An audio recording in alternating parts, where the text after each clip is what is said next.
Welcome. Good evening. I'm Colette Pierce Burnett. I'm the president here at Huston-Tillotson University. And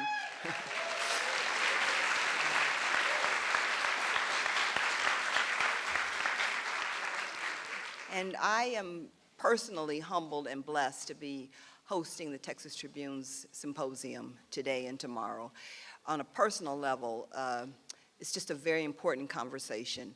This week we had 4 of the Freedom Riders here on campus, and they were actually on a Greyhound bus that came on campus and had conversations with our students. They're in their 80s, late 70s, early 80s, and just very profound, iconic, and I call them warriors.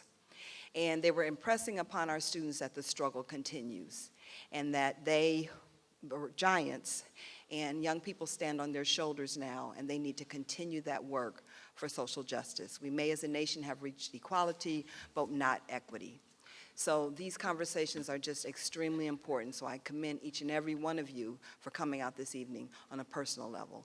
And as the president of Huston-Tillotson, the oldest institution of higher learning in Austin, Texas, and if you have not been on our campus before, I encourage you to come back and visit our campus. This is a magical place here in East Austin on Bluebonnet Hill. So enjoy the evening, just a phenomenal conversation, and come back and visit Huston-Tillotson University. Bless each and every one of you. Thank you for being here.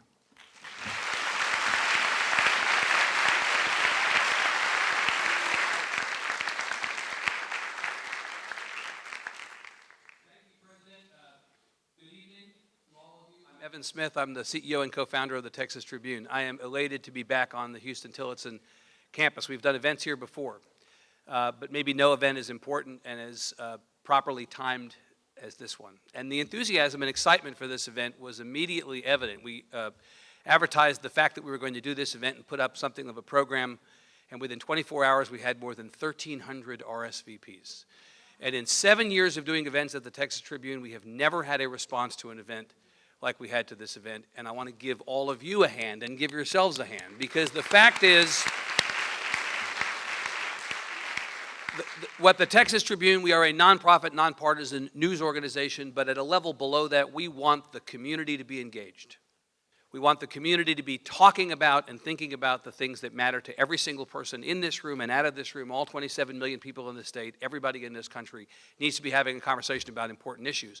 We as a news organization help to put that conversation in front of audiences like this one. And so it is gratifying when an event like this one gets a response. It is especially gratifying to see this particular event at this particular moment get so much attention and time, and we thank you for that. So to the president and to the staff of Huston-Tillotson, because often what happens is president gets up or I get up, the people who really do the work to make these things happen don't get thanked. I want to thank the people who actually do the work. To the president I say thanks, but to Julianne Hankel and Allison Hall and everybody on the staff of Huston-Tillotson for opening up your campus to us, to all of us, please give them a big hand. So generous of them for doing it. And I want to acknowledge the hard work of the Texas Tribune event staff, beginning with our extraordinary events director, Agnes Farnham, Emily Ramshaw, our editor, and everybody from the Tribune who is here and is participating in this event. This would not have happened without your hard work, and we thank you absolutely as well. This event is, like almost every single one of the Tribune's events in Austin and elsewhere, free to attend. We believe that there is a public service in performing this kind of function, putting events on in front of an audience like this one. Our events are free to attend. They're not free to plan. They're free to you. We have the generous support of sponsors who make it possible for us to do this kind of work all year long and support our events. This evening, our sponsors are Pearson, the University of Texas at Arlington, Southwest Airlines, the Ford Foundation, the Hatton W. Sumner's Foundation, the Simmons Sisters Fund of the Dallas Foundation. Our media partner is the Austin American-Statesman. They have made it possible for us to be here. Please give them a hand as well.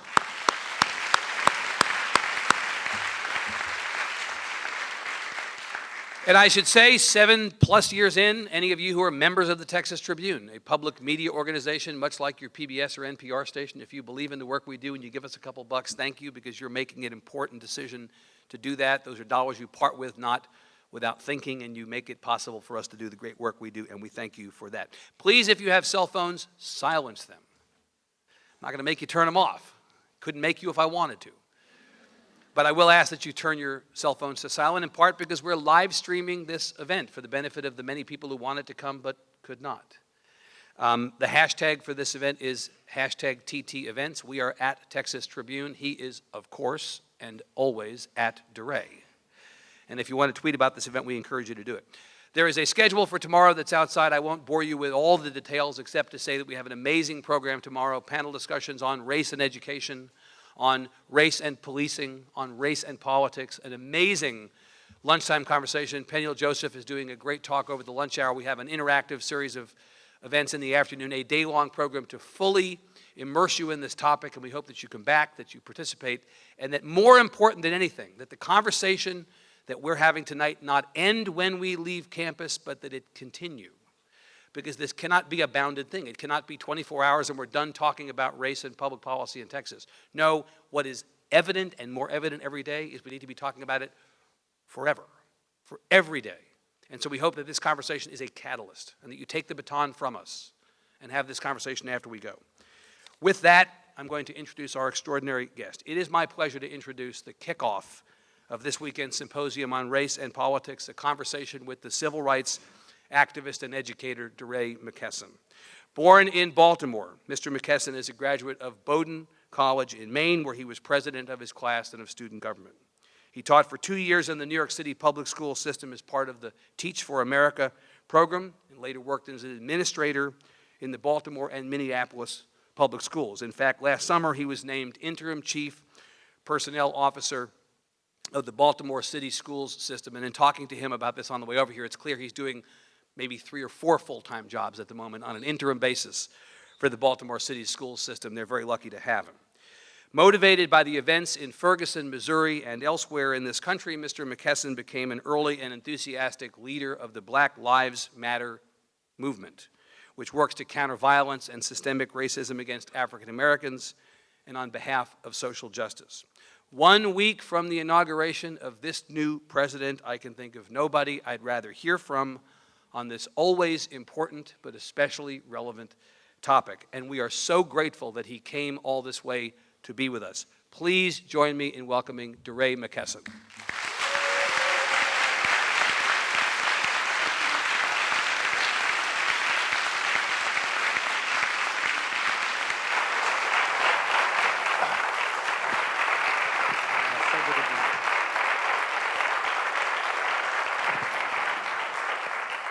So great to have you and so great to be with you. First time in Austin, you told me, right? First time in Austin. You know, Texas to me is like football games. That's what I think about Texas. It's like football games, football games, football games. This is not a good time to be thinking about football in Texas. It may be soon, but it's not a good time right now. But first time in Austin. I was in Texas for when Sandra Bland was killed, and then in McKinney, Texas. But I don't think either of those places are close to Austin. Also, this is a happier occasion. Yes. But we'll see, actually. Maybe it's not a happier occasion. We hope it is. So we're a week out from the inauguration. How are you feeling about that? Yeah, you know, I was hoping that Donald Trump would not govern in the way that he campaigned, but it looks like he is going to steady the course. Can you hear DeRay in the back? No. Can you adjust your mic a little bit so it's turned towards you? I think it's maybe.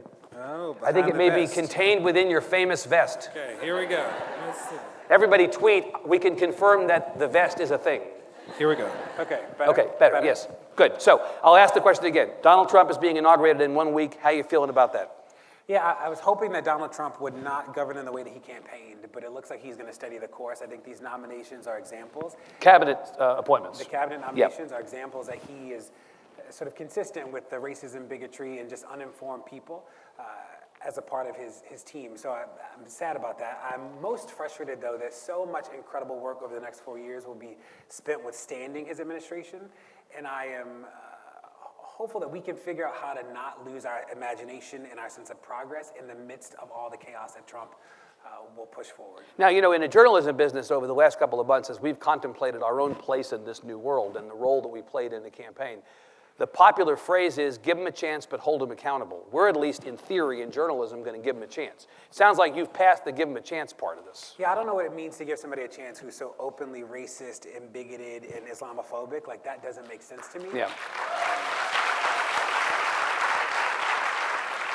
I do think it's important that we figure out how to harness people power, right? That I think what we've showed in the last 2 years in the street is that the democracy only works when people push it and make it better. And I think that what we have seen over the past, since the election, or since Election Day, we've seen unlikely coalitions emerge, and I'm hopeful that that will continue. I think that so many people who didn't understand that so much was at stake are all of a sudden mobilized. And I think a question for the left will be, can we actually harness that? Can we do something with that that actually has tangible results? What you said was withstanding. We're going to spend so much time and energy withstanding him and his for the next 4 years. What does withstanding look like? Withstanding can take many forms. Yeah, right? So I think about even this week, it was like Ben Carson, who is, in no way qualified to be the HUD, the Secretary of HUD. Well, he lived in a house once, right? He did. In a poor city. You're like, Ben, the best was Warren being like, are you gonna funnel money to Donald Trump? And he's like, essentially, I'm gonna funnel money to everybody. And you're like, Ben, that was not the right answer.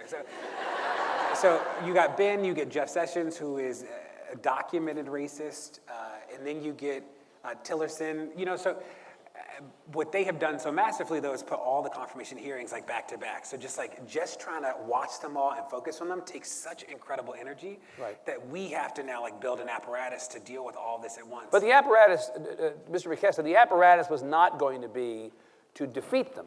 I mean, apparently it's not going to be to defeat them. No, why not? Well, because I went into journalism not to do math, but I can count. The votes to defeat them are not really, can you orchestrate that? That would be quite a feat indeed if you defeated them. You think about DeVos, who's the secretary, the education nominee, her confirmation hearing got pushed back. I think that this will be a testament or a test to see if people can put pressure on congressmen to show up. And if people... So that's what you mean by withstanding. Be a good citizen, pick up the phone, send emails, do all that. That's one of the things, yeah. Right, yeah. And I take seriously what President Obama, I was in Chicago for President Obama's last speech, and when he said the most important role in this democracy is citizen, I take that seriously. And I believe that what we showed for the past 2 years, I think about protests is this idea of telling the truth in public, that what we did was use our bodies to tell the truth, that Mike and Rakia and Ayanna and so many people should be alive, that we disrupted board meetings and commissions to tell the truth that they weren't using their institutional power in ways that benefited the lives of people of color. That I think that we will see this truth-telling happen just at a scale that we've not seen before. I've seen so many people all across the country who now understand that so much is at stake. You think about affordable care. In the middle of the night, the first step to repeal it, people's lives will be upended. And it'll be interesting to see if we can actually build the apparatus on the left to push for change. So citizenship, as the president talked about the other night and as you're talking about it, involves everything along a continuum from write your congressman and email your congressman to we're going back out in the streets and we're not leaving until we get what we want. Yeah, and I think that's a message that the Democrats sort of failed during the election, right? President Obama, I think about when we met with President Obama twice. The last meeting was 4 hours. It was a very long meeting. At the end, I'm like, are there snacks? Is there juice?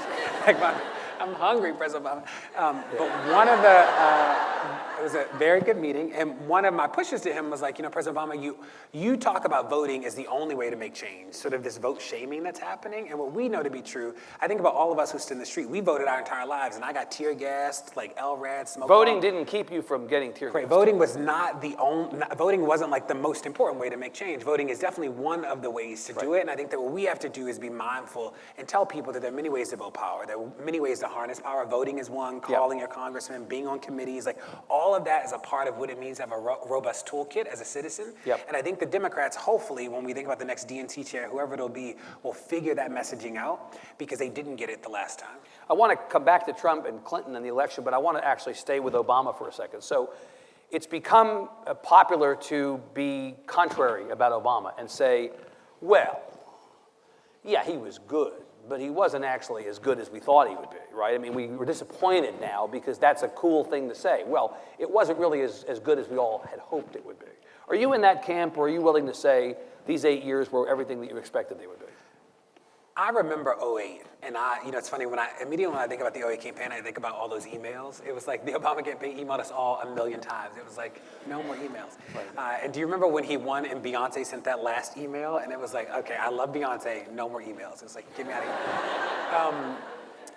But you remember that Obama became a vessel for people's hope, And I think that the reality is that there's nobody who would have been able to meet the expectations that people laid on him. It's unreasonable, right? Yeah, and I think that I think being a vessel for that much hope was hard, but I think it was an energetic moment for so many people. I also think that the landscape of hope changed from 2008 to now. Yeah. That that the tension around race, that the police violence, that all this stuff has come to fore, and that just wasn't as public as it is today. And let's note that a lot of the issues around race that caused the Black Lives Matter movement to come into existence, for instance, all happened during the Obama years. Yeah. Right? Just having a person in the White House who you view as the right person doesn't solve all the problems. And the foundation right? for all of these problems was way beyond Obama, right? These are like century-old problems. So I say that, and I think about the meetings with his administration, with him. I think he understands the issues really well.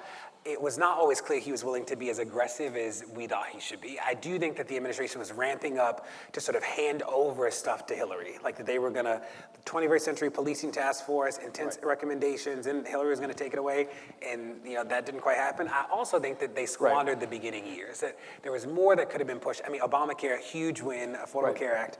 I think that there were some smaller things that could have had more of an impact in those first years when the Democrats controlled Congress. Do you accept the idea that politics is the art of the possible? That's the cliche, right? So you have a figure around or about whom there is so much hope and enthusiasm and sort of almost magic surrounding him, an aura. And he gets in there and he realizes you got to get stuff done. You can't get stuff done by yourself. And so you become a pragmatist, maybe at the expense of people's hope being realized, right? Are you good with that? Yeah, no, I think that the reality is that like running government is just hard, right? That like it's a huge apparatus, and you think about the Obama people were decidedly not the Clinton people. It wasn't like he was inheriting all these Clinton people to work in the White House. They were, in often case, they were new people, right? This was like a completely new apparatus on the left coming together. They weren't the DNC people. It wasn't the Clintons. This is like a new body of people. And I think sometimes we experience the growing pains of administration, but I think they definitely understood the issues well. And I think about around criminal justice and policing, they got it. I think it was slow, partly because it was the end of the administration, but they were trying to sort of pass it over to Hillary, and that just didn't happen.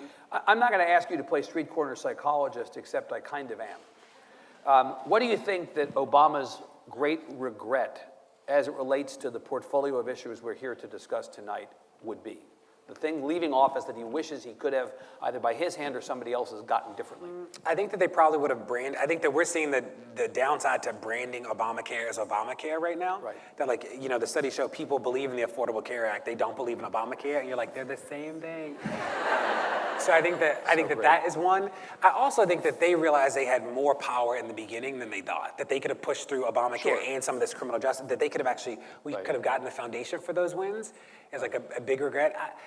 His meditations on race are always, you want it to be a home run, and then you're like, what happened, And even in the last speech, like he had that sort of complicated way that he talked about middle-aged white people, and you're like, Obama. So I think that when I think about the criminal justice work, I think he will be more impactful post-presidency than he was in some ways at the end of this presidency. Well, for instance, this effort with Eric Holder to try to overturn the redistricting system in this country and try to return competitiveness to elections and fairness to drawing of lines would be one way after his presidency that he might get at some of these things. And he's made it, you think about that last speech. That last speech was an organizer speech, right? It was like a call to action. Yeah, he was back to being a community organizer. He was like, if you don't like it, get a clipboard and let's make it happen, right? Like it was Obama the organizer. Right. And it'll be interesting to see how that actually plays out post-presidency. He said that he wants to do organizer trainings. And then if he can actually build an apparatus that does that, that'll be a game changer. So I'm hopeful. But to this last, before we get to Trump and Clinton, the last thing he said I thought was so interesting, that he realized he could get more done in the beginning. What's ironic about that is that in the last 2 years, when he's been a lame duck, what people refer to as the IDGAF stage of his presidency, right? He's actually been significantly more effective on a lot of social justice stuff by just saying, talk to the hand, right? I'm just going to do this stuff and you're going to have to deal with it. And there have been fights. Yeah. But I think about the parade of commutations that have happened in the later years of the Obama administration, more than any other president, right? That's kind of him being effective toward the end.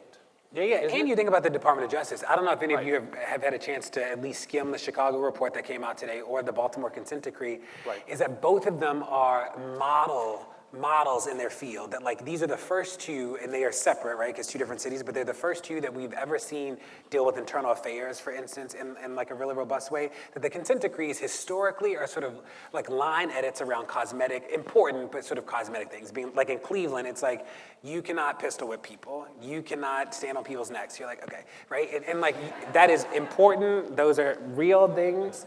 that the police are doing, but you look at Baltimore and it's like deeply structural. Like the changes that they're calling for are deeply structural. So it says things like you can't say that somebody's in a high crime area, a historically high crime area, and use that as probable cause, right? That changes the game and the way that the police act, or it has new requirements around internal affairs and how internal affairs operates. That is a game changer in the way we think about it. And the Chicago one too, like the Chicago one can be a model for helping sort of organizers and community leaders like think about the questions to ask, because you just don't realize like you should be asking these questions.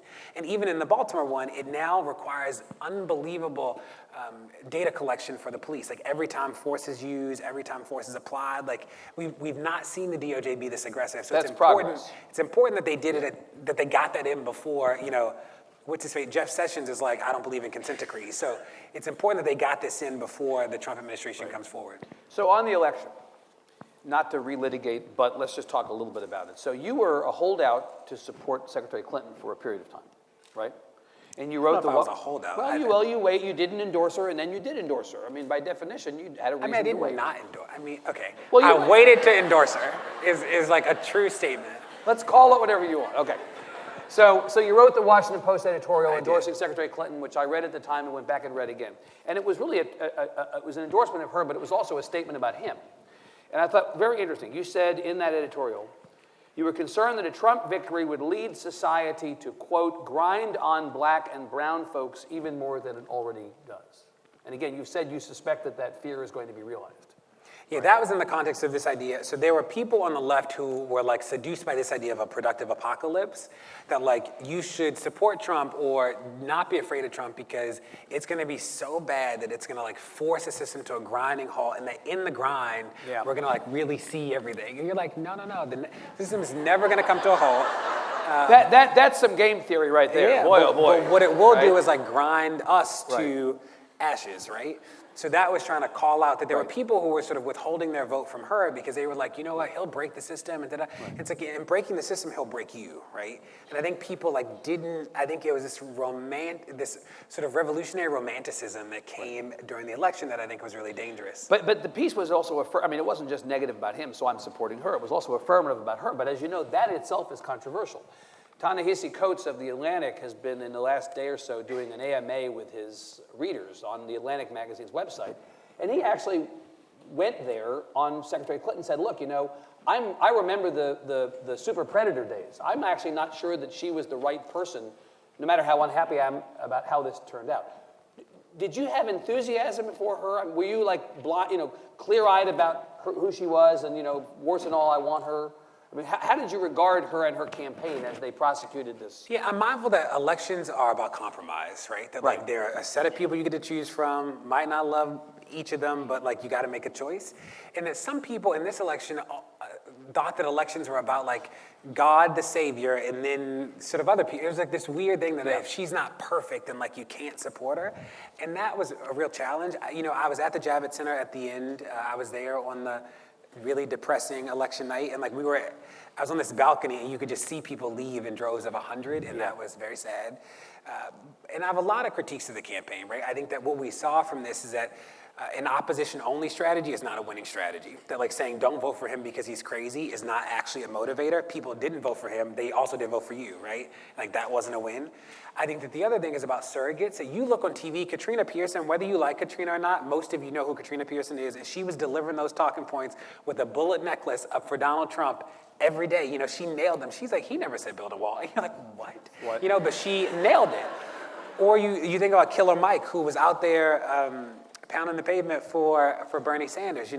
Killer Mike was out there. People didn't know who Killer Mike was before, and then it was like Killer Mike was everywhere for Bernie. Right. And it's like, who were Hillary's surrogates, right? I don't know who was on TV sort of reminding you that she actually had an incredible platform. Yeah. That wasn't happening. That when people think about Hillary, they think about like she didn't support a $15 minimum wage at the national level, that she didn't support ending the death penalty. Like people only think about these really crazy negative things, but it's like she supported a $100 billion economic investment in low-income communities, had the only tangible plan for rolling back the a crime bill. Like, those are real things, but where'd you see him? I don't know, you didn't see them. And like, I think that the campaign sort of thought that he was so wild that people just wouldn't vote for him. And I think they didn't take seriously that they would not vote at all. Well, so I'm tempted to say that the media bears responsibility, because the media bears responsibility. You know, there'd be all this stuff about Trump, and then, oh, but then there are these emails, right? That actually happened a fair amount.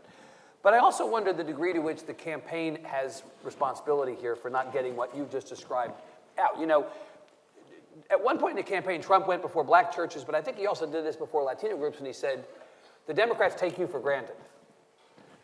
What the hell do you have to lose? Vote Trump. It can't be any worse. You haven't gotten where you need to go with Democrats controlling you. Why not give me a chance? Do you think there's something to the idea that Democrats maybe took the black vote and the Hispanic vote in this election for granted, and that's why they didn't feel they needed to make an affirmative ask? Yeah, I think that with Trump, though, I would push and say that with Trump did not say that they've taken you for granted, vote for me. He never sort of made the vote for me pitch to low-income people or like black people. He did do the like, she's the devil, right? He did a lot of the she's the devil. But I thought he said at one point, literally, what the hell do you have to lose? Vote Trump. Yeah. I don't think that was sincere. I think he was really thoughtful about keeping people at home. Right? Yeah. He tried to paint her as the villain so much that people like wouldn't support her, who were natural allies. Wouldn't vote. That he knew that like black people were, like he had to say that, like when he had those African American rallies that no black people are at. Like he. Well, come on. My African American. Didn't he do that? Right, my African American, right? Like he had to say those things so that it would like at least fly, but I think that he did a really good job of like vilifying her to the left in a way that like made people stay home. And I think that, I mean, it clearly was a winning strategy. Right. As you go into this administration and you think about the areas of policy that are going to be most, I mean, you have a lot of things that you believe fall under the heading of things that need to be withstood. And as we talked about earlier today, you believe Black Lives Matter either does encompass or will encompass a great number of things over time. But obviously criminal justice, policing issues, we're going to talk about that in detail tomorrow. That was the catalyst for the Black Lives Matter movement coming together. Can you take us back to that moment? How did this all happen? I think we've all come to understand it, except that the hashtag became a movement and there's this thing called Black Lives Matter, but I think people forget what was the catalyst. Yeah, you know, Mike Brown got killed on August 9, 2014, and his body lay in the street for 4.5 hours, and people in St. Louis came out and they stayed out, right? And the police came out with such incredible force, and more people came, and more people came. And I think about myself, I got to St. Louis on August 16th, sort of shortly after the 9th, and there was such an incredible spirit of resistance, and that people were like, we don't know much, but we know we're right? And we'll stay out here every single day. We'll come out again and again, and like we did it, you know? And that I worry sometimes, people look back on the protests and they think that we were out there for like 30 days or like 40 days. We've been in the street for over 300 days in St. Louis, right? And there was no like organization, there was no like central committee, like people sort of figured out how to build this infrastructure to make it work. And we also never thought that people would protest all across the country. We knew that people cared about what was happening in St. Louis. So it was a real surprise to see all of a sudden these protests like pop up all across the country. And I think that's been really beautiful. But the movement was not started by an organization or any sort of a small set of people, but like people generally that came out and sort of made this. And it's still the case, right? It's still the case that Black Lives Matter is not a top-down organization. Yeah, it's a decentralized movement, right? That like one of the things we learned from the civil rights movement was if you create a model that's like the sort of talented 10th, you identify these leaders who then like lead everybody, that not only is that dangerous because it doesn't acknowledge that people are leading all across the country at the local, state, and federal level, but it also creates this dichotomy or this sort of presence of kill the leader, kill the movement, right? And we didn't want that to happen. So we wanted to say like there are people leading in incredible ways everywhere, and we need to validate that and support them and support each other. So is the fundamental DNA of Black Lives Matter conceptually the same place to place? So if there's a Black Lives Matter group in Baltimore or in Cleveland or in Charlotte or in Denver, would you recognize elements of each, but also they're tailored to the communities and the issues in each case specifically? I think the common thread is about equity, justice, and fairness, and then focusing on black people, right? That the context changes the way that people think about what the strategies are. So in Ferguson, you know, people don't remember that it was illegal to stand still in St. Louis, right? So we, in September and October, if you stood still for more than 5 seconds, you were arrested, so, which meant that the way that we protested was very different there than the way we did it in Baltimore, for instance, where like that wasn't one of the rules. So the context changes around like what are the levers, and like this is a state where like, you know, your government has made a questionable personal commitment to healthcare, right? So the way that people and activists here like press around those issues is very different than they press in places that have not made questionable commitments to healthcare. Right. So that changes, but the common thread is like equity, justice, and fairness, and a focus on the most marginalized people. I want to ask you about the relationship between the movement and the police. I mean, obviously, the flashpoint here has been a belief borne out as recently as you say today with the report from the Justice Department that the police department in Chicago has been systemically executing a campaign against African Americans and people of color in Chicago for many, many months. The flashpoint here is that there have been these instances in which the police have killed African Americans. I want to ask if you believe that all police or all policing is by virtue of these instances, which are certainly piling up in number, is all policing in your mind bad? Is the relationship between the movement and all police, or between the African American community and all police, bad by virtue of these instances? So to just provide context, the police killed 3 people a day in America. Yeah. And if you get killed in America and a newspaper doesn't write about it, you are not in the data set. So any number you've ever heard about police violence Is low. comes from newspaper reports. But it's got to be low because not everything is being reported to the same Correct, degree. right. So we think that this is like gross underreporting. So the way the data is collected is like there are some incredible activists who way before the protest started set up this elaborate series of Google alerts to like identify whether people are killed, and that is the basis of any number you've ever heard about police violence. It's also interesting because in Texas, for instance, there's some towns in Texas where it looks like white people are being killed disproportionately more than people of color. And we think that that is just miscoding. We think that Latinos are being miscoded as white because the only thing you can go off of is a newspaper report. In fact, we know that in some traffic stops, for instance, there's been a miscoding of Latinos as whites. Yeah, yes. It's wild. So like the problem is so endemic across the country that we refuse to believe that this is a series of isolated events. Right. That at some point when everything's so isolated in every single instance, like that is a pattern to us, Right. and what we've seen is a pattern. So this is not about individual police officers, this is about a system of policing that's broken.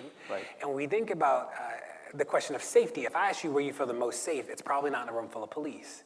Right? It's probably in a room where people care about you and love you. And for us, it becomes how do we scale up this safety issue for people? Yeah. How do we make sure people feel safe? We don't believe that the only way that you can feel safe is with the police. We do believe, right, that there need to be societal norms, that there will always be people who either break those norms or challenge those norms, and there needs to be a response to that. Does that need to be the police? No, right? Some of the police have not been very responsive to the fact that, like, the proof is in the pudding that they are literally killing people, right? I'm not making it up, you're not making it up, like it is happening.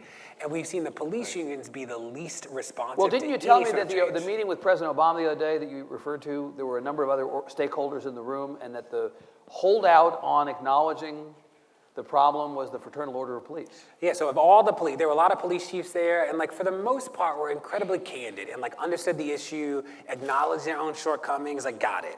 Probably wouldn't say it on TV, but like said it in the room. The FOP in the room was just like dog-headed about like, we are not the problem. We've not, and you're like, you are killing people. And they're like, this is an isolated incident. And you're like, but is it isolated if it's in 20 cities today? And they're like, yes. Yeah. And you're like, that is crazy, right? So the FOP, one of the biggest supporters of President-elect Trump, has not been a real change agent in this space in the last 2 years. And not been open to having the conversation. Not been open, yeah. So, you know, the pushback against this conversation is often, but the police are at risk every day. And this is not me saying, this is what is said, right? The police are at risk every day. The police put their lives on the line for public safety to protect everybody. And you dishonor and diss, in a broad sense, the work and the sacrifice that they make when you try to tar everybody like that. What do you say about that? Black people are at risk every day. Trans people are at risk every day, right? Like there are a lot of people at risk every day. I mean, you know, it's often posed as a binary choice. Black lives matter, blue lives matter. You know, you're on the wrong side of this. And I'm mindful that the police are public servants, right? And that there should be a level of accountability with all public servants, that people should not be able to wantonly kill people in the commission of their job with no accountability. And that's what happens with the police. You think about the police union contracts, you know, we created the first public database of police union contracts, and they literally just play by a different set of rules. So when Freddie Gray got killed, for instance, in Maryland at the time, police officers had 10 days before they had to be required to submit a statement or be interrogated from the date of charges. There's no private citizen who gets like a 10-day period to think about their response, right? There's some contracts that say that the police officers have to be disciplined in the least embarrassing way to the officer. And you're like, I don't even know what that means, right? Like, what is the least, what's the bar for the least embarrassing way?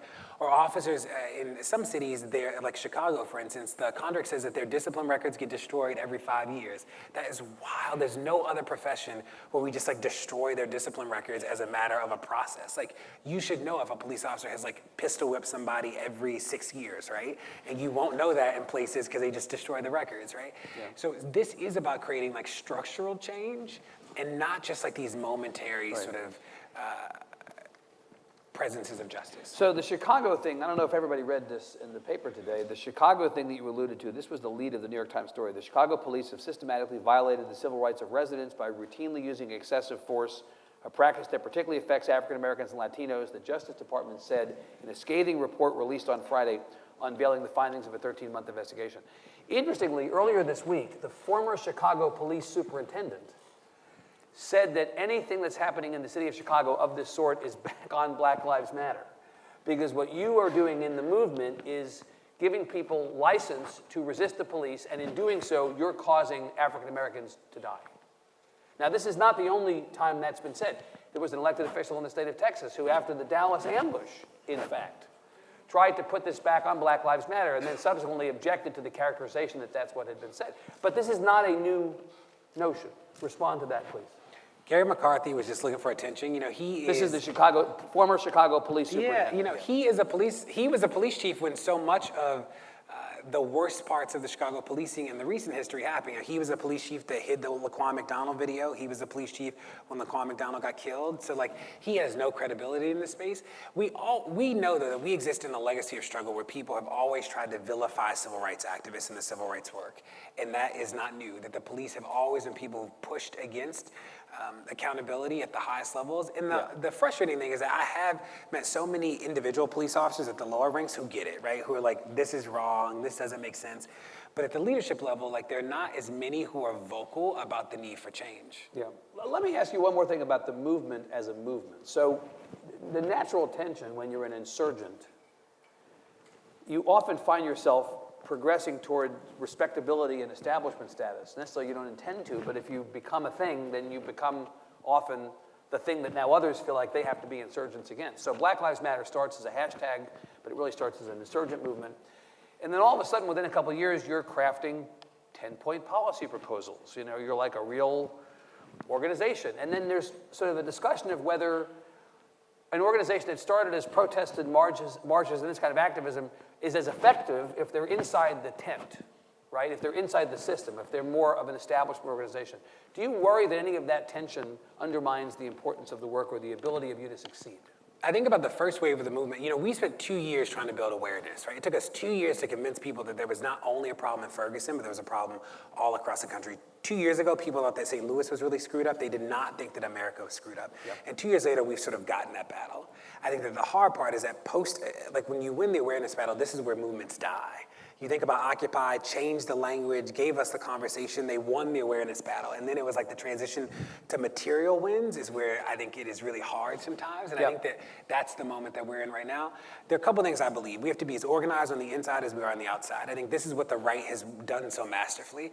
The Tea Party understood to like make a little bit of noise, win Congress, win the governorships, and wreak havoc, right? They got the strategy. Yep. I'm also mindful that systems break in pieces, and some of being on the inside allows you to like understand what the pieces are. So think about as a government official, I know the impact of like the way the form is designed changes the way that we collect data. It changes the way that we make decisions. Like all of that stuff is hugely important, but it's what you don't know sometimes if you're not on the inside. Yeah. I think this is not necessarily an either or, but it is that we should have a seat at the table, at all of the tables, and we don't have a seat, we like force ourselves at the table. And having a seat at the table is never about being the only person in the room, it's always about keeping the door open. Yeah. And being at the table means that you make sure that the truth is always present and that you never center yourself as the only truth teller. So think about when we had met with Bernie and Hillary and President Obama and all these people, so much of it has been not only about telling the truth, but making sure that we bring as many more people into the fold as we possibly can, because this work is about building a critical mass. It is not about building like a small group of people who are the only people sort of pushing for change. We believe if we build the numbers that we build power. And there's not a sell-by date on this movement like a carton of milk, right? It's not going to end one day, right? It's got to continue in perpetuity. And so to that end, I want to ask you about organizing and engaging people today. If you were doing this work 10 years ago, the tools of communication and the tools of organization that exist were not available to you 10 years ago. You have become as comfortable a communicator on social media channels, Twitter, but other social media channels, as anybody who does this kind of work. And I wonder if the world is made easier and also not by those. I want you to talk about that landscape, the changing communications landscape of organization, and where you think this is going. I love Twitter, which is no shocker. I love Twitter. And I think about Twitter as like the friend that's always awake. And when I went to St. Louis at the very beginning, I had 800 followers on Twitter. I didn't know anybody in St. Louis. And I tweeted all the time because I was experiencing like the wildest stuff I'd ever experienced in my life. And I had nobody to tell. And like Twitter was like always awake. So I was like, this just happened. This is so crazy. So that is that. I'm also mindful that we aren't born woke. Something wakes us up. And it's one of the reasons why I never participate in the slander of like slacktivism or social media activists or whatever. I know that some people got woke because of a tweet, because of a Facebook post, because of that one-on-one conversation at dinner, because that thing that they heard in passing, like all of that stuff contributes to how people understand what the world can be and what the world is, and that is incredibly important. Yeah. That there were so many people, I think about when we were protesting, who like watched the live streams or like saw us on Twitter, and that is how they first understood that there was a real problem, and I think that that has to be a part of the work moving forward. I also know that we didn't invent resistance, right? Like we didn't discover injustice. Like we exist in a legacy of people who've done this work. What is new about this moment is that we have a different set of tools, that I can talk to 600,000 people at the drop of a tweet in a way that King and Fannie Lou Hamer and Coretta, none of those people could do that, which didn't make them bad organizers. It means that we have different tools. I think that we'll continue to see as like these tools emerge. You look at Twitter today, is that if you remember 2 years ago, Vine was it. That was the only way to put video on Twitter. There was no Twitter video, there was no Periscope, like it was, like we didn't have any of that. It was like the cotton gin days, right? Yeah, we were like, where is video? And Jack. But how fast is this stuff moving? Seriously, it's incredible. Right? And Jack Dorsey, the CEO of Twitter, is a friend, and we tested Periscope before Twitter bought Periscope, and one of the reasons they bought Periscope was because of the protests, right? Yeah. They acknowledged that they needed to get in the space and allow the platform to grow in a way that the world was growing. And we tested Periscope when like 30 people in the world had Periscope, and then Twitter bought it and integrated it.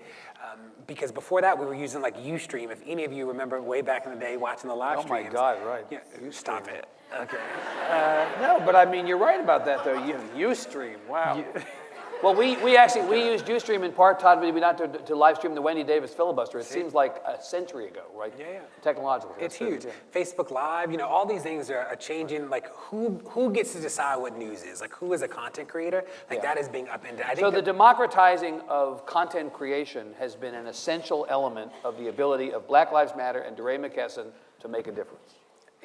The ability of activists and organizers all across the country. I'm just one of many people trying to do this work. Right. It's been huge, yeah. And I think that the next role that will be the most important will be the curators. I think that we're going to hit a critical mass, if we've not already hit it, of too much content that people literally just don't know what to take in anymore. Yeah. And I think that the next powerhouses will be the sort of digital Oprahs, like the people who tell us like what we should be looking at and how we should be thinking about it. Will be the people that sort of shape the next landscape. Yep. Man, I could talk to you all day. This is great. Let me encourage all of you as I ask one more set of questions, one or two, if you have questions for DeRay, and I know many of you will, we have microphones in the 2 aisles. We're going to go for as long as time permits. We'll ask that you line up and ask questions. You are an educator. That's your day job, right? You're now the interim chief personnel officer for the Baltimore public school system. You were a teacher in Teach for America before that. Race and criminal justice is an interesting conversation, but in this country and in this state, race and education is an interesting conversation. And we are getting ready to have a U.S. Secretary of Education who comes from the choice realm. Now, choice means a lot of things. What about that conversation? Should we be having or should we be thinking about? Choice and education. You have a perspective on this. The education conversation is hard to have in public, partly because like everybody feels like an expert in the education space because everybody had a teacher. People are like, I had a teacher. And you're like, okay. And sort of that means that they are like experts on like vouchers and charting. You're like, okay, like let's talk about it. So one of the unproductive things that's happened because of the DeVos nomination is that people have like confused vouchers in school. Like they just conflated everything that people generally say bad things about has become conflated. So vouchers is the idea of taking public money and giving them to students to go to private or parochial schools. That's like sort of like the cookie cutter version of what a voucher is. Choice looks so different in so many places. So like in Baltimore, choice just means that our middle schoolers and high schoolers get to choose the middle and high school they go to. That is it. So if they want to go to the school 2 blocks away as opposed to the school block away, choice, right? And that's the law here-ish.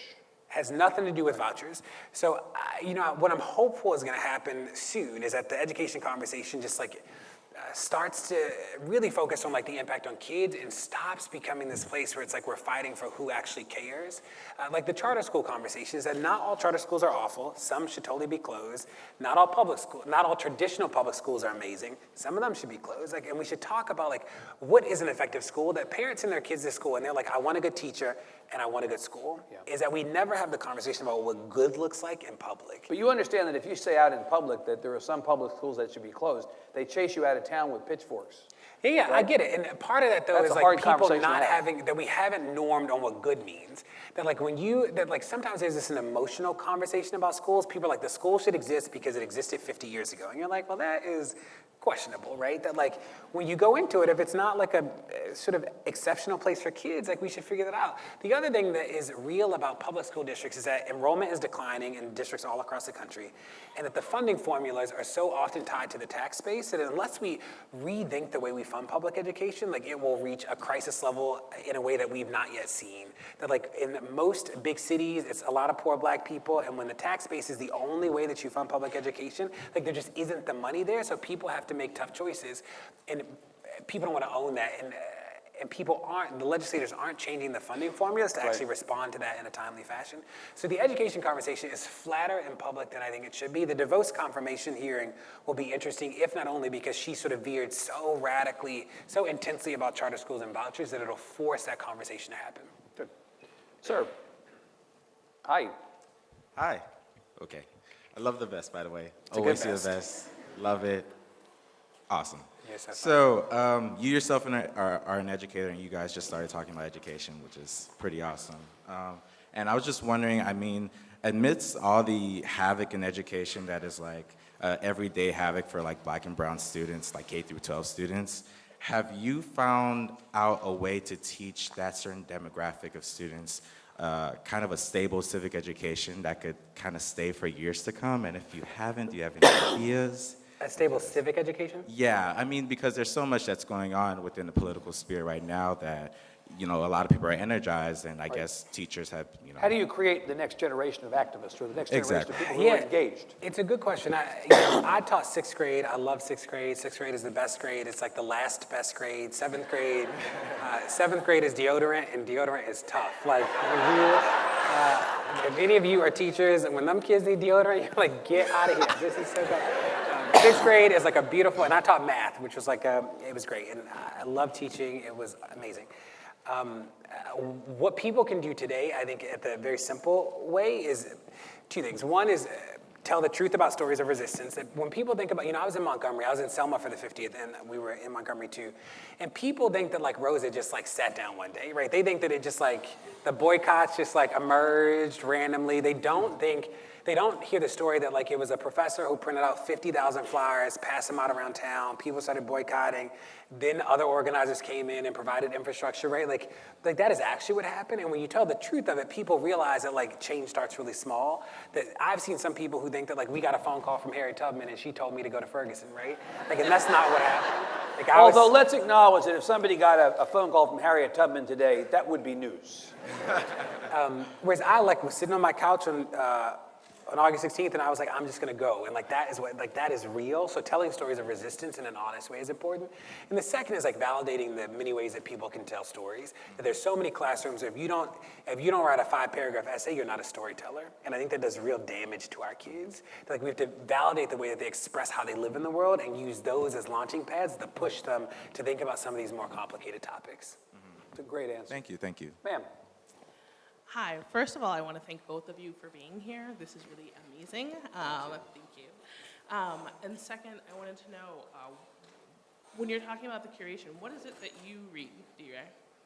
What is it that you read? What do you read? Where do you Yeah, get your news from? What is your curation? What do Yeah, you, it's what one do of, you read? you know, people ask me all the time, why do I follow so few people? You know, I have 600,000 followers, I follow about 800 people. And part of it is because I need to trust everything that people I follow retweet, right? That I don't want to like have to get into this battle of being like, you retweeted something crazy that's not true. So every morning I go through like a series of Flipboard, which is a great app. I go through Flipboard, there's like another news aggregator, and I like read all of the headlines and the stories to like get my bearings for the day. And then I just curated my timeline really well. So like when people put things in, I'm like, okay, that was good, this was good. And it took a lot of time to get there. So it's everything from like, you know, Beyonce and Solange to Migos to like the consent decree, right? And that range is important. Can I ask a follow-up? Sure. What would you recommend that we start with, besides obviously the Texas Tribune? Yeah, you know, I think that, I love it. So we're gonna launch something hopefully next week that gets to this question. There are two questions I get all the time. One is, what can I do, what can I read? And I think the movement has sort of been slow responding to the what can I do outside of protests, and what can I read, there's been sort of no real response. So we are gonna hopefully fill that void next week, so stay tuned. Oh, great. Okay. I'm going to go home and follow Migos, actually. Oh my God. Yes. Hi, my name's Jeff. I've been teaching public school here in Austin for the last 5 years. My Yes, dad's sir. also a district level administrator in another state. We were talking over Christmas about the rise in anti-Latino sentiments amongst students in his district, and teachers were asking if they had the imperative to stand up for these students from the district. District says, yes, we want you to stand up for them, but at the same time, the district can't make an official statement saying that they're going to protect their Latino students who may be undocumented for risk of federal funding being withdrawn because of Trump saying if you're like a sanctuary city or district or something like that, Yep. we'll do that. Do public organizations such as school districts have a moral imperative to stand up for undocumented students at the Yeah. risk of losing federal Well, and in funding? fact, extend that. You know, here in Texas, we have a number of colleges that have said they will be sanctuary campuses in the Trump era. And the governor of Texas turned around and said, well, we're going to withdraw funding from any campus that declares itself a sanctuary campus. Yeah. What do these schools do? Huge. I think that if I had to think about what I would do at the district level is like if you get 50 of the top districts to all make the commitment publicly and sort of take the hit publicly and tell parents what the impact is on their kids. Like parents have the most power in public education. Like I think that whoever figures out how to organize parents the best is that they will control everything. That like when one parent sends a complaint letter to the district, you have no clue like how many, you know, you're like in 10 meetings and we're like in 10 meetings about this one letter. It's huge, you know, and like institutions do such a good job of making sure you never know like how much agency and impact you actually have when it happens. But I think that if districts sort of band together and say this is the commitment we're all making and we're gonna make sure parents know the impact on our kids when you withdraw $200 million or $50 million, like I think that would be like an effective strategy. Good. Hi. Hi, oh, this is so tall. Okay, hi. So I'm just wondering what type of cooperative kind of work or role, if any, you're planning to play with the Trump administration, and also what type of ways you would suggest for people to kind of resist in like mid-level, you know, if you're working in government or if you're working, you Right. know, like right now in the Capitol, maybe, things of that nature. So first of all, what kind of cooperation are you going to enter into and how do you resist? Right. Right. Yeah, so I plan to be an annoyance to the Trump administration and to push him.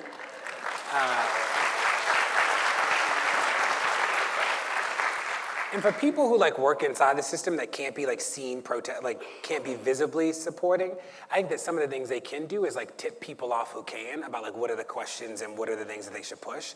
Like because the people on the inside, they get it, right? They know how the money's spent, they know where it's going, they know where the conversations are. People on the outside sometimes are pushing, but they don't know that they're not pushing them the right way.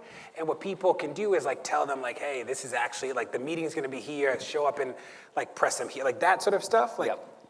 coordinating that has like a huge impact on the way conversations happen. How cool would it be if you were blocked by @POTUS? Everybody has to have a goal, right? I mean, the real Donald Trump account is blocking people though. Block you? No. You're not working hard enough, man. Come on. Clearly. Yes. Sorry, Hi. might be, okay. I'm currently working on my thesis, and I'm looking at how young Black women were using Twitter during the time leading up to the election. And what I'm finding is that, you know, every one of my focus groups was saying, like, there's no way he's gonna win, you know, Hillary's got it, it's not, you know.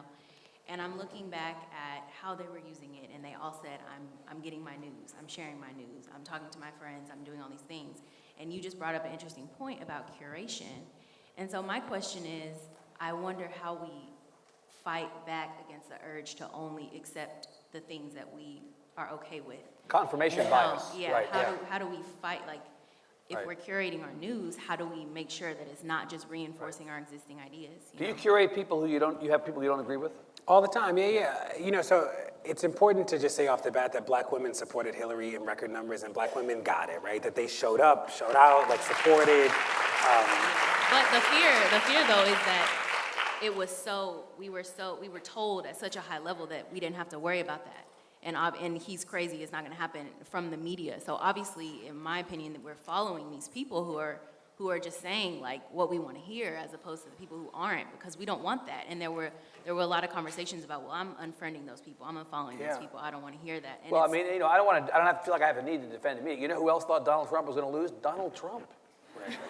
Right? I Yeah. mean, this was a caught flat-footed moment for everybody, right? Yeah, no, for sure. I think that with younger people, I think that people were really disillusioned, and I don't think the campaign and the party, I don't think they took it seriously. I think that there were a lot of people who were like, the system's corrupt, we need to burn it down, we need to start over. And I think people thought that was like, that was just rhetoric. And I think people believe it and chose not to vote because they were like, voting is gonna legitimize a corrupt system. And I don't think the messaging ever veered to like address those people, and that was a real loss. I think with older people, you know, older people get their news from the news, right? And like the news let us down on that. And I think that history will show us some lessons. I think that we're sort of still too close to that moment. I think the next wave of the Democratic Party will be interesting too, like who the next chair is and what does it look like to organize like sort of a new strategy, because clearly this last strategy didn't work. And you know, if I was the next chair of the DNC, which I'm not going to be and don't want to be, so don't have that be like the tweet. You know, I get a call from like Tom Perez being like, DeRay, and I'm like, I think it'd be interesting to organize 16 and 17-year-olds now, right, before you need them in 18. But it's like if the Democrats like went to high schools and like did issue campaign, like that to me would be like a game-changing strategy to get people in the pipeline, because 40 million people not voting is a problem, right? Like that means that enough people didn't believe in something when the risks were the highest we've ever, you know, like he's crazy and people still didn't vote. And like for that not to cause a dramatic shift in your strategy means that like you don't get it. Can I ask about that? I mean, is it not the case, though, that the reason that she lost is not because African Americans and Latinos didn't vote? She needed to win more white voters. Yeah, I think it's not so white women let us all down. That is real. That is real. I'll run home and tell my wife you said that. And, you know, gerrymandering, voter ID laws, Yeah. Comey, all of that played a part. But there is something about, and again, I assign no blame to black people. Black women certainly showed up and showed out. Is that there were a lot of people, though, on the left who felt like this wasn't worth it. And I think that in terms of building power long term, like that has to be a consideration for strategy. Good. Excellent question. Thank you. Hi. Yes, sir. I had a quick question. So we know about the incident that just came out with Chicago, excessive force towards individuals in Chicago and everything. I think it's kind of crazy that the DOJ is actually, you know, spending tax dollars or whatever to confirm what we already know. But being that, what do you think is the next step? You know, like what should the DOJ do from there? Because I'm under the impression that cultural competence has like a big role to play when it comes to police forces across the United States. I mean, you have people who have limited cultural exposure with the inner city and that are going to these communities and patrolling them. So I'm thinking some type of assessment should be made for that. But what do you think? What is your opinion on that? Yeah, what happens now? So I believe in the DOJ, and Vanita Gupta, the woman who runs the Civil Rights Division, gets it, is incredible, strong. She'll be a real loss for the country that she won't be in the next administration.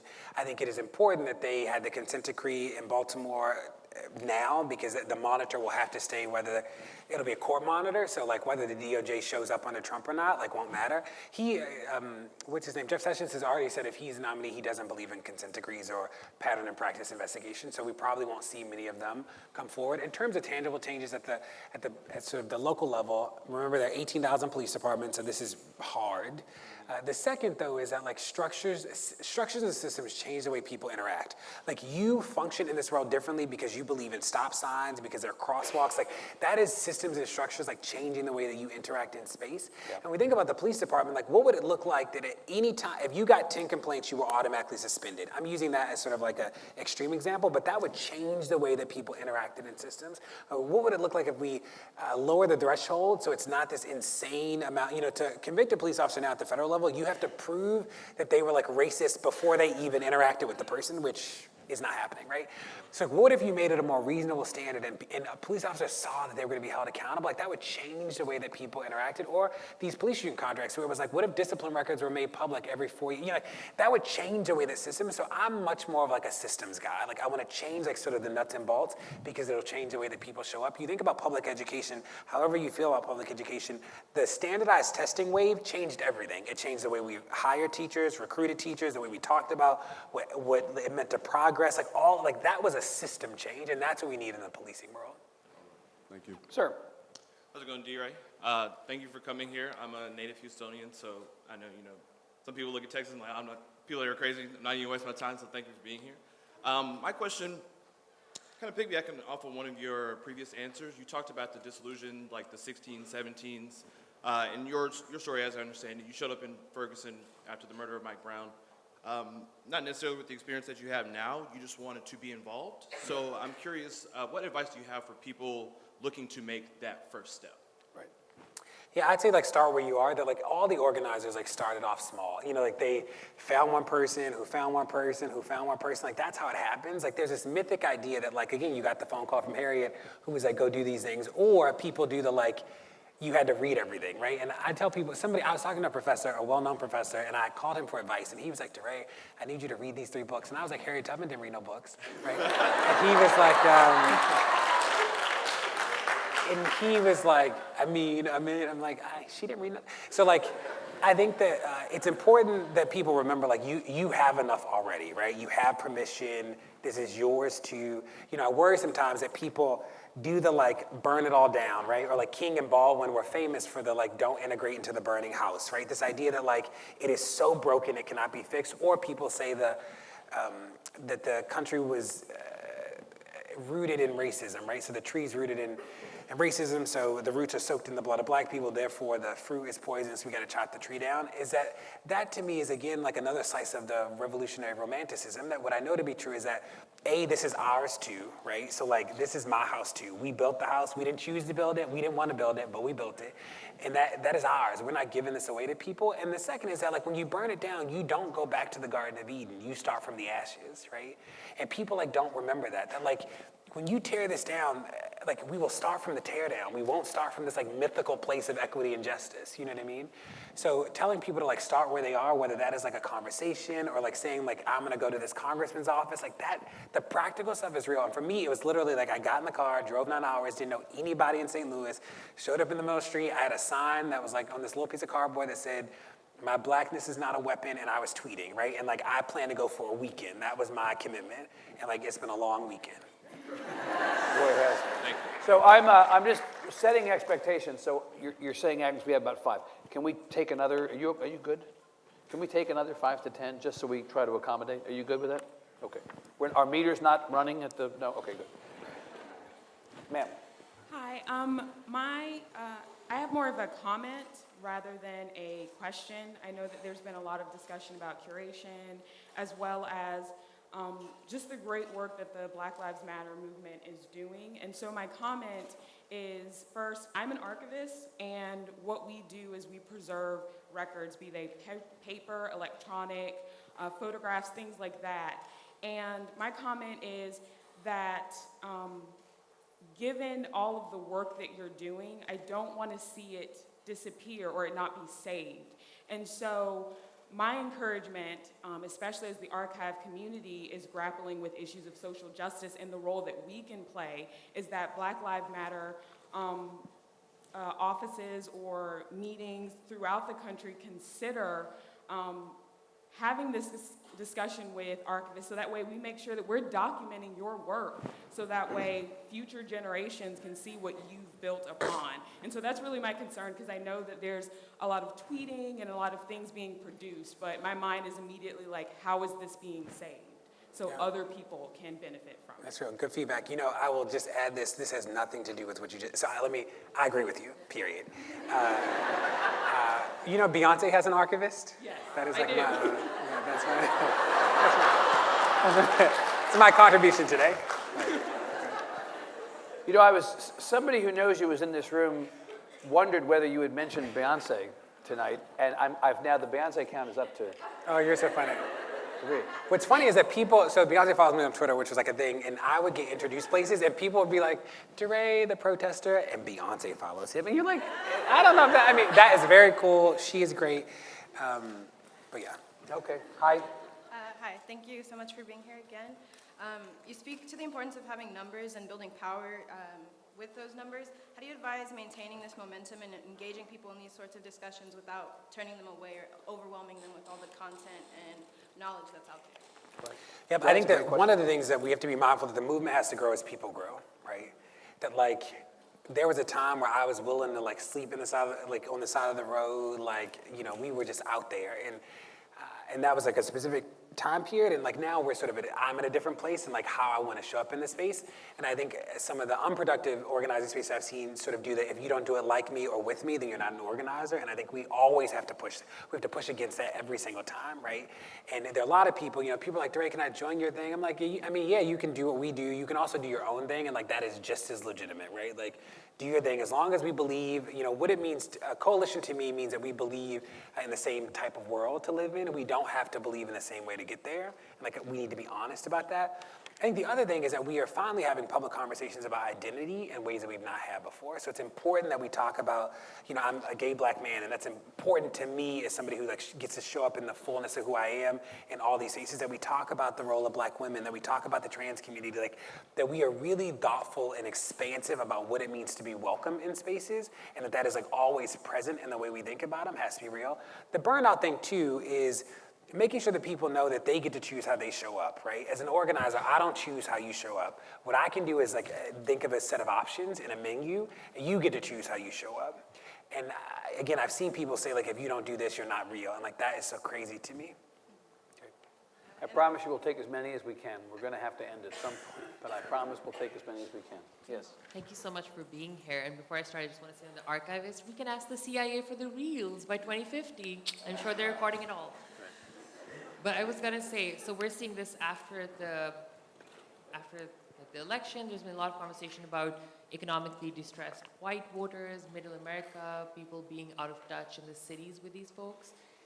And of course, yes, there's economically distressed white folk in middle America that we're not paying attention to, but at the same time, POCs have been economically distressed for decades, right? And I don't like the conversation has completely shifted back again to white people and their money. What happened to my money, right? And how do we make sure that the conversation does not trail off in that direction? And it's happening in the DNC, it's happening in the people who are talking about it. All right, so let's ask, is it legitimate to have that conversation, to ask about the role in this conversation for white folks of lower socioeconomic status? You know, it's not surprising because, you know, I think about that Baldwin quote that says white is a metaphor for power. And it's not surprising that whiteness, what it does is it always centers itself, right? That like white becomes what it means to be normal and alive and human. So when we have any tough conversation, that like white becomes the way that people center, and like that, so it makes sense to me in the sense that like this is the way that the world has worked unproductively for so many of us. A couple things is that white people need to show up and start organizing white people, and like they're not doing that, right? Some people are doing it, but we have to make sure that we help white people like figure out how to organize other white people. So I'll say that. That's like one thing. The second thing is, it got a little dicey in my head. I was like, ugh. Oh, you know what? Go there. So white people need to start organizing white people. So that is like period. I'll put a period there. The second thing is that we like can't shy away from having a tough conversation about identity and the role that identity plays. Like even in the toughest moments. So like all of a sudden the white middle-aged people, like that becomes like this narrative in a way that totally takes the attention away from the most marginalized people. And what we know is that when the most marginalized people are centered, everybody benefits. Like we believe that as like a core principle. And we have to tell people that. Like that has to, but again, like with white people, you know, like it has been helpful to help tease out what white privilege is to people, because people say to me, they're like, DeRay, I worked really hard, right? Like I didn't benefit from white privilege, like I did that, and I'm like, what did you do to make every Band-Aid look like your skin color? What did you do, right? And like, what did you do to make every baby doll look like you? And like, what did you do to make nude the color of your skin and not mine? And they're like, I didn't do it. It's like, yeah, you didn't do that. That is what white privilege is, right? The society did that for you, right? So how do we like help people like carry that message in living rooms and online so that white people see it? Because when I say it, people like think I'm like the radical, whatever. But when white people say it, it's like, yes, no, like you need to ask that middle-aged white woman so she can tell you that that was like a wild thing you just said. And like, I do think that like white people need to step up and organize white people. Agnes, I'm going to just say that we have got to stop right there because we are a little bit over time. There are people who have questions, and I hope that maybe you can visit with people. I know you do. I'll be around. I'll be here. DeRay does like to schmooze. That's true, actually. We are so lucky to have had DeRay Mckesson here, and so lucky that you all were here. Give him a big hand. Thank you very much. And we'll see you tomorrow.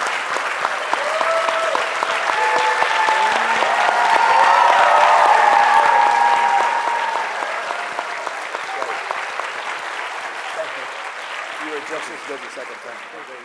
Where's Casey? Did you see him? Yeah, he's up in the very corner.